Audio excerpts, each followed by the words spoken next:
ऐला महादेव बनी दुल्हा अजब निराला, गौरी के हाथ बरमाला, गिरजा के हाथ जयमाला।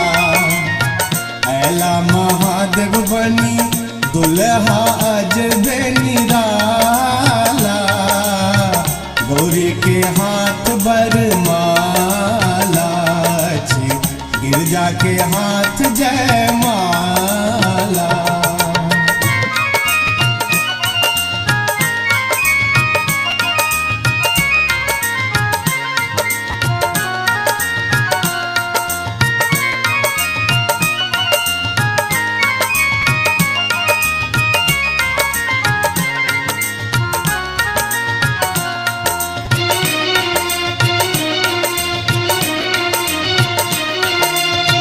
जटा विशाल सिर चंदा के हाला, गर्दन में नाग पहनावा मृग छाला, हाथ में त्रिशूल डमरू बिराजे, हाथ में त्रिशूल डमरू बिराजे, भस्म भभूति सगर देह में साजे।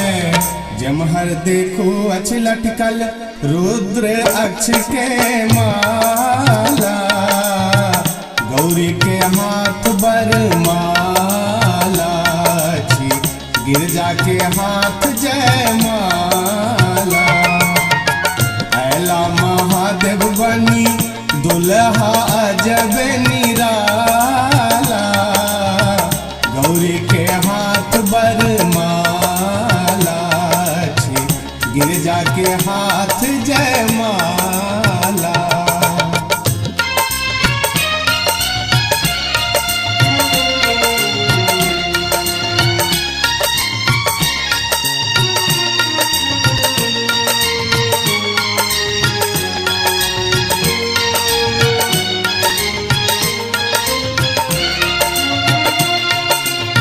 ब्रह्मा विष्णु संग देव बनल बरियाती, देवराज से होलनी चढ़ी का हाथी, यक्ष कुबेर दिक्पाल जियाल, यक्ष कुबेर दिक्पाल जियाल, ऋषि महर्षि ढोल ताशा बजावल, बीना लय शारदा मैया लक्ष्मी जी लय धन डाला, गौरी के हाथ बरमाला, गिरजा के हाथ जयमाला।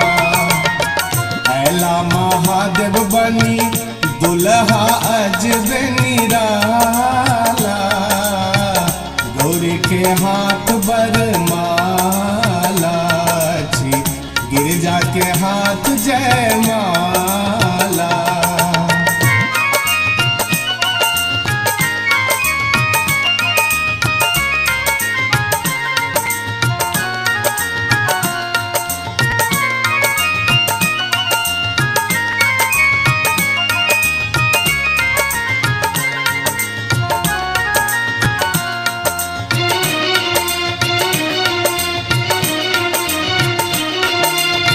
सजल हिमाचल के नगर मनोहर, सखी सहेली संग मनगा बसोहर, त्रिभुवन पालक आजू बनल जमाता, त्रिभुवन पालक आजू बनल जमाता, जुड़ल कैलाश साजू नव नाता, दीदी गंगा जी नाचे रूप समेटी विशाला, गौरी के हाथ बरमाला, गिरजा के हाथ जयमाला।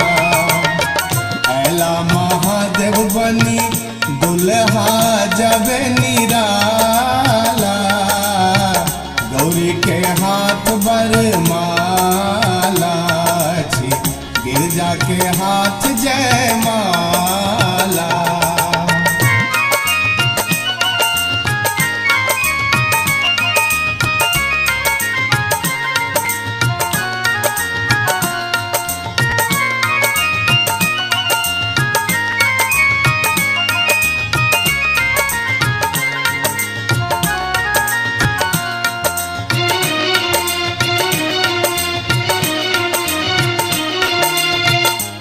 राम नारद के संजय बिसरल न जायत, शिव के बियाहक सूत्र धार कहायत, साची दिशा दसो लोक तीनू गायत, साची दिशा दसो लोक तीनू गायत, देव ऋषि के कथा नित दोहरायत, इनके महिमा ससुर ऋषि नर पौलन उजाला, गौरी के हाथ बरमाला छी, गिरिजा के हाथ जयमाला, ऐला महादेव बनी दुल्हा जब निराला, गौरी के हाथ बरमाला छी, गिरिजा के हाथ